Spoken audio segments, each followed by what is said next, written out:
আল্লাহ তাআলার বিধিবিধান কি? আল্লাহর আমানত হইল বিধিবিধান। কোরআনে কারীমের মধ্যে 500 আয়াত দিয়ে আল্লাহ তাআলা বুঝাইছে তুমি এটা করো, এটা ছাড়ো। 10 লাখ হাদিসের মধ্যে 3000 আয়াত দিয়ে আল্লাহ তাআলা হাদিস দিয়ে বুঝাইছে যে এটা করো, এটা ছাড়ো। করার যে জিনিসগুলা কইছে তার মধ্যে 1 নম্বর আল্লাহ তাআলা বলেন কাদ আফলাহাল মুমিনুনা আল্লাযীনা হুম ফি সালাতিহিম খাশিউন। আল্লাহ তাআলা বলে আল্লাহ তাআলার বিধান মানবে যারা তারাই আল্লাহ কামিয়াব হবে।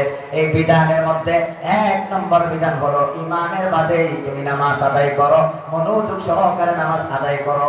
এই যে মসজিদ বানাইছেন কিসের জন্য? নামাজ পড়ার জন্য। কথা বলেন ঠিক কিনা? আল্লাহ তাআলা বলে আল্লাহ তাআলার বিধান মানে কারা? মসজিদ বানায়া নামাজ পড়ে যারা। কথা বলেন ঠিক কিনা? আমার ভাইয়েরা, আমার বন্ধুরা, এত সুবিশাল একটা মসজিদ বানাইছেন, কোনো প্যান্ডেলের দরকার হয় নাই, কোনো খরচের দরকার হয় নাই। একটা এইরকম বড় প্যান্ডেল বানাইতে কমসে কম 50 থেকে 60,000 টাকা দেওয়া লাগতো। কথা বলেন ঠিক কিনা? আজকে এত সুন্দরভাবে ওয়াজের একটা সিস্টেম করেছেন, আল্লাহর ঘরে বসেছেন। আল্লাহর ঘরে বইলে এমনও সওয়াব, ওয়াজে বইলে আরো সওয়াব। মানে সওয়াবের আজকে একবারে বাজার হয়ে গেছে। কথা বলেন ঠিক কিনা? আমার ভাইয়েরা, আমার বন্ধুরা, আল্লাহর ঘরে যতক্ষণ পর্যন্ত বান্দা বসে থাকে, মসজিদের মধ্যে যত টাইম বসে থাকে, নামাজ পড়লে যত সওয়াব পায়, বসে থাকলে তত সওয়াব আল্লাহ তাআলা দিতে থাকে। বলেন সুবহানাল্লাহ। গুনাহ মাফ হয়, ফেরেশতা তার জন্য দোয়া করে। যারা মসজিদের মধ্যে বসে বসে আল্লাহ তাআলার ধ্যান করে, আল্লাহ তাআলা তাদেরকে ক্ষমা করে দেয়। বলেন সুবহানাল্লাহ। আমার ভাইয়েরা, আমার বন্ধুরা, ইসলাম মানে শান্তি না অশান্তি? আইনারা কোন বর্তমান মুসলমান যেই জায়গার বেশি, এই জায়গার শান্তি না অশান্তি? মুসলমান যেই দেশ বেশি, এই দেশ শান্তি না অশান্তি? আবার ইসলাম মানে শান্তি, কিন্তু মুসলমান যেন বেশি, এই অশান্তি। কারণ কি? কারণ আছে না নাই? কারণটা শুনবেন কি? কারণটা শুনবেন? বাবা, আমরা 3 ভাই 3 বোন। রিয়েল কথা বলতেছে, আমরা 3 ভাই 3 বোন। আমি সবার বড়। 2 নম্বর জন আমার ছোট ভাই গুয়াহাটি মেডিকেল কলেজে এমবিবিএস করে, এখন এএমসি ডিব্রুগড় মেডিকেল কলেজে এখন এমএস করতেছে, গাইনোকোলজিস্ট, সিজারিয়ান সার্জন। আমি বাইরে কইলাম যেহেতু মেডিকেলে পড়ছে, এই বিষয়ে আমার কোনো নলেজ নাই। আমি ওয়াজ করলে শরীর ঘামে। কইলাম যে ভাই, ওয়াজ করলে শরীর ঘামে, কি হয়েছে? কইল দাদা, আমার লেখাপড়া যে জানছি তার মধ্যে একটা কথা আমি বলতে পারি, তোমার শরীরের মধ্যে পটাশিয়ামের অভাব হয়েছে, এই জন্য তোমার শরীর ঘামে, কষ্ট করতে পারো না। আমি বললাম এখন কি করতে হবে? ভাইয়া বলল নারিকেলের ডাবের পানি খাও, পানির মধ্যে অনেক পটাশিয়াম রয়েছে, ইনশাআল্লাহ আল্লাহ তাআলা তোমার এই অভাব দূর করে দিবে। এই কথা শুনে নার্সারি গিয়া 1000 হাইব্রিড নারিকেল গাছের চারা আনছি। হাইব্রিড না লোকের আনছি? হাইব্রিড কেন? কারণ হাইব্রিডে ফল কয়েকদিনে ধরবো, বেমার হচ্ছে জলদি ভালো হলে কত কয়েকদিনে ধরবো। এরকম হাইব্রিড পদ্ধতির বর্তমান হাইব্রিড মানে এই বছর লাগাইলে এই বছরে ফল খাওয়ানো যায়। কথা বলেন ঠিক কিনা? আবার হাইব্রিড পদ্ধতির মানুষও আছে। হাইব্রিড মানুষ আছে, চিনবেন? হাইব্রিড পদ্ধতি খারে হয়। হাইব্রিড পদ্ধতির ধনী হয়ে যায়, অতগুলা পয়সা 1 মাস লইয়া বয়, আস্তে আস্তে মাস যায়, পয়সা বাড়ে। এই হাইব্রিড গুলারে বর্তমান সরকারে ধরতেছে। কথা বলেন ঠিক কিনা? হাইব্রিডটি ধরতেছে কিনা? আচ্ছা ভাই, হাইব্রিড সব জায়গায় ভালো না। কলা গাছ হাইব্রিড পদ্ধতিতে বড় হয়, বড় হয় কি হয় না? কিন্তু তুফান আইলে সবের আগে তার কমরটাই ভাঙে। কথা ঠিক না? ঠিক। আর সেগুন গাছ লোকাল পদ্ধতিতে বড় হয়, তুফান আইলে তার কোনো কিছু বেহাও করা হয় না। কথা বলেন ঠিক কিনা? বুঝছেন না? নাই হাইব্রিড পদ্ধতির মানুষ আছে না নাই? আঙ্গুর লোক কিন্তু আছে, রেকর্ড হইতেছে, অসুবিধা আঙ্গুর কথা গিয়া বদনাম করে আইল, ডর করে আসলে ক্যামেরা লাগাইতে সিসি। বুঝছি না? নাই 2 নম্বরে আছে না নাই? আছে না নাই? যাই হোক, আমি সেই দিকে যেতেছি না, খালি একটা ইশারা করলাম। হাইব্রিড পদ্ধতির ধনী হইলে খবর আছে মরার সময়, খবর আছে কবরে, খবর আছে হাসরে, লাভ নাই। হাইব্রিড পদ্ধতির ধনী হয়ে এই বড় নিজে থাকতে পারবে না, দৌড় হারে খালি জঙ্গলে আর পাহাড়ে। কথা বলেন ঠিক কিনা? হ্যাঁ। আর লোকাল পদ্ধতির চুপড়ি করবো না, শান্তি মতো নেই, গঙ্গরায় ঘুমায়। কথা বলেন ঠিক কিনা? যাই হোক, আমি এইদিকে যেতেছি না। নারিকেল গাছ লাগানোর সাথে সাথে এক একটা গাছও 1000 করে নারিকেল ধরলো। যেই দিন নারিকেল ধরছে ওই দিন আমার শরীরের পটাশিয়ামের অভাব দূর হয়ে গেল। হাসা না দূর হয়ে গেছে না ওয়াজ বালা করে বসতেছেন লাগে কি গো গাছ লাগাইছি গাছের ফল হয়েছে খাইছি কি পানি খাইছি গাছের পানি খাইছি তাহলে অভাব দূর হইব জীবনে কোন দূর হইব হ্যাঁ 1000 না 1 লাখ যদি ফল হয়ে যায় না খাই দূর হইব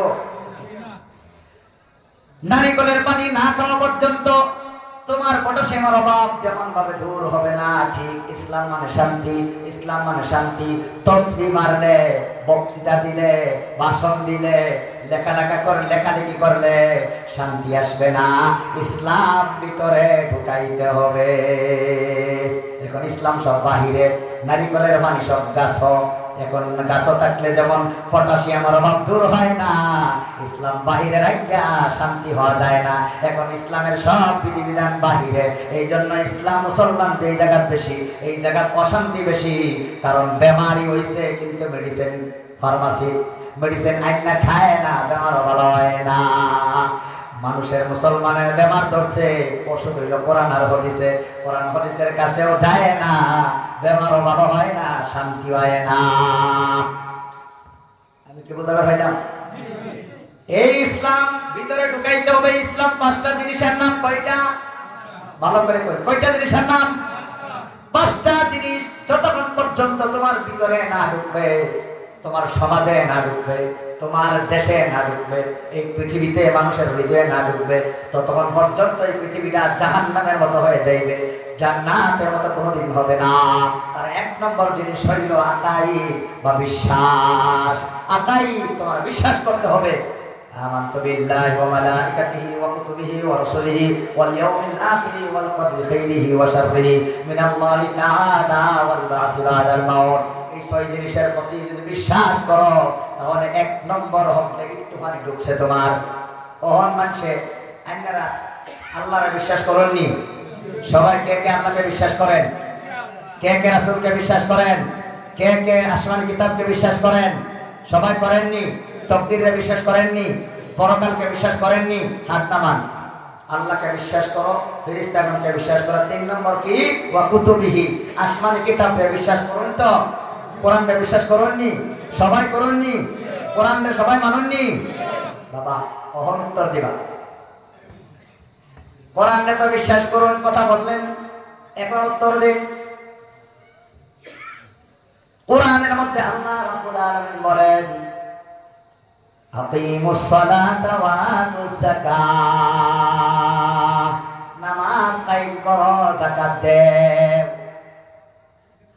ওহন নামাজ পড়ো সবাই নামাজ পড়েনি ফাসত পড়েনি হাসা কথা কই না করে কি বলে শরম দিবে লাগি আমি কইতাছি ইনো অনেক আমরা আছি আজকে গুনাহ মাফ করবার লাগি আইছি বুঝবার লাগি আইছি আমরা এটা সবাইকে ফাসত নামাজ পড়ি না ঠিক মতো পড়ি না এটা আমরা স্বীকার করছো আমরা পড়ি না কিন্তু আমরা কইলেন কোরআন মানি আবার কোরআন কয় নামাজ পড়ো ওহন নামাজ পড়ি না আবার কোরআন মারুন আবার কোরআনে কইতাছে নামাজ পড়ো ওহন নামাজ পড়ি না তাহলে কি পরিমাণ মানা হইলো একজনে যদি কয় ওযু না করে যদি কই ওযু করছি তাহলে কি ওযুটা হইলো কয় দোকান বাড়ি কি হচ্ছে না কত পয়সা দেনছি সব কিরম দেওয়া হইলো যেরকম দেওয়া হইব নামাজ না হইয়া কোরআন মানি কথাটা এরকমই হইব কথা বুঝছেন কিনা হ্যাঁ বুঝছেন কিনা পর্দা করা ফরজ না নফল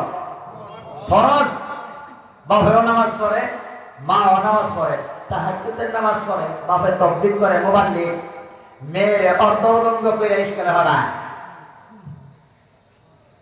তাহলে পর্দা মাননি হ্যাঁ ওহন আল্লাহ সূরা কোরআনের সূরা নূর সূরা আহজাবের মধ্যে সূরা নূর এবং সূরা হুজরাতের মধ্যে সূরা আহজাবের মধ্যে পর্দার বিষয়ে আল্লাহ তাআলা বয়ান করছে ওহন কোরআন মানে কিন্তু পর্দাটা মানে না তাহলে একজনে যদি কয় তওবা না করে যদি কয় তওবা তওবা তওবা তওবা হইলনি ওযু না করে যদি কয় ওযু করছি ওযু হইবনি আরে বাবা ওযুর ফরজ কয়টা কিতা কিতা হাত দেওয়া পাও দেওয়া মুখ দেওয়া মাথা মোছা করা এগুলো নি এখন একজন মানুষ হাত ধইছে পাও ধইছে মুখ ধইছে মাথা মোছা করছে না ওযু হইব নি কিতা লিখি 4টার মধ্যে 3টা করছে, একটা করছে না, ওই তো রানি বাবা।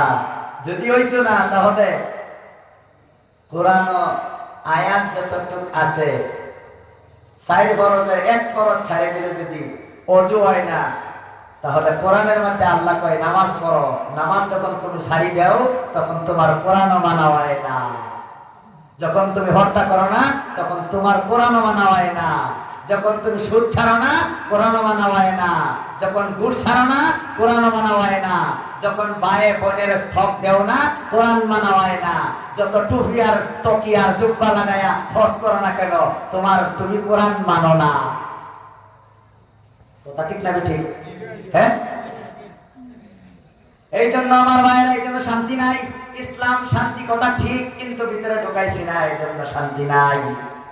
এটা প্যারাসিটামলের ট্যাবলেট খাইলে জ্বর ভালো হইব ঠিক, কিন্তু খাই না, এই জন্য ভালো হয় না।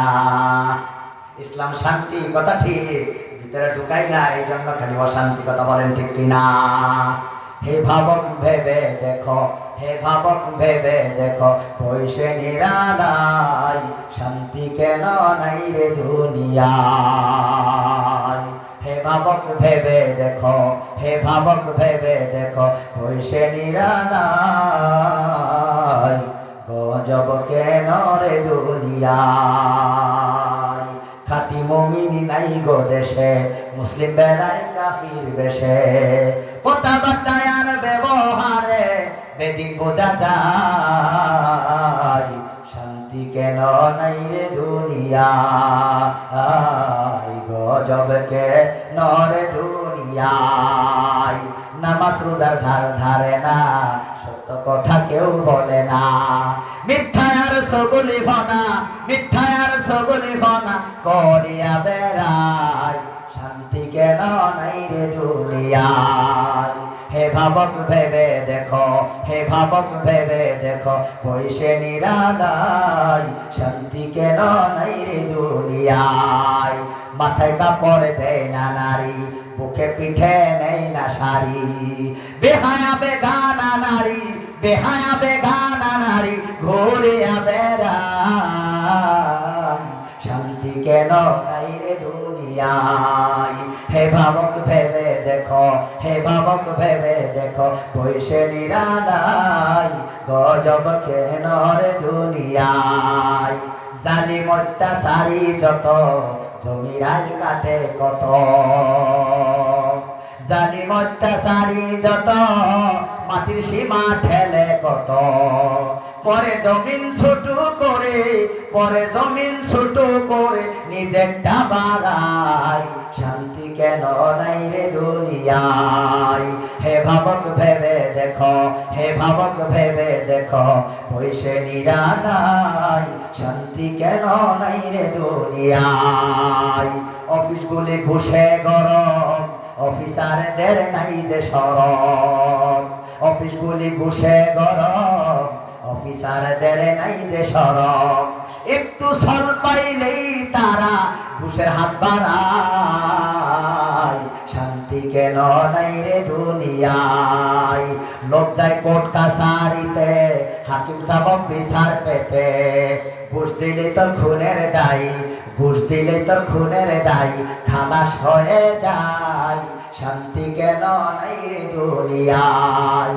হে ভাবক ভেবে দেখো, হে ভাবক ভেবে দেখো, বৈশে নিরালাই গজব কেন রে দুনিয়ায়। স্কুল কলেজ আর ভার্সিটিতে সবাই যায় গো শিক্ষা নিতে, কোরআন হাদিস ছেড়ে দিয়ে ব্যস্ত এই দুনিয়ায়, শান্তি কেন নাই রে দুনিয়ায়। নিউ মার্কেট আর শপিং মলে যাচ্ছে নারী শতে শতে, মহিলাদের জ্বালাই পুরুষের, নারীদের জ্বালাই পুরুষের, চলা হলো দায়, বাবা শান্তি কেন নাই রে দুনিয়ায়। ও ভাই গজব কেন রে দুনিয়ায়। শরম বরম উঠে গেল, শরম বরম উঠে গেল দেশের সব জায়গায়, শান্তি কেন নাই রে দুনিয়ায়। হে ভাবক ভেবে দেখো, হে ভাবক ভেবে দেখো, বৈশে নিরালাই শান্তি কেন নাই রে দুনিয়ায়। এই কথা বলেন ঠিক কিনা? সব অশান্তির কাম আমরা করি, আবার বলি ভাষণ দেয় ইসলাম মানে শান্তি। আরে আরে কোনোদিন এটা সম্ভব হবে না। ভাত না খাই যদি কোন পেট ভরছে ওই বলি, যখন ভাত না খাই যদি কোন পেট ভরছে, এটা যেরকম একটা তার ছিঁড়ার কথা, ঠিক তদ্রুপভাবে কোরআনের হুকুম না মান্যা কোরআন মানি এই কথাটাও তার ছিঁড়ার কথা। জেনে তেনে পাগল না, সিরিয়াস পাগল। কথা বলেন ঠিক কিনা? আমার ভাইয়েরা, আমার বন্ধুরা, আল্লাহ কি না দিছে আমাদেরকে, আল্লাহ কোন দিকে ঠগাইলো, কোন কিছুই আমাদেরকে ঠগাই নাই। এত মহব্বত করেছে ভাইয়েরা আমার আল্লাহ, এই আল্লাহর বিধান আমরা মানি না। আল্লাহ এই বিধান আমরা মানি না আমার ভাইয়েরা, আমার বন্ধুরা। এই জন্য 1 নম্বর ইসলাম হইল তুমি আল্লাহকে বিশ্বাস করো, রাসূলকে বিশ্বাস করো, ফেরেশতাগণকে বিশ্বাস করো, কিতাবকে কমপ্লিট বিশ্বাস করো, তকদীরকে বিশ্বাস করো, পরকালের একটা জীবন আছে এটা তুমি বিশ্বাস করো।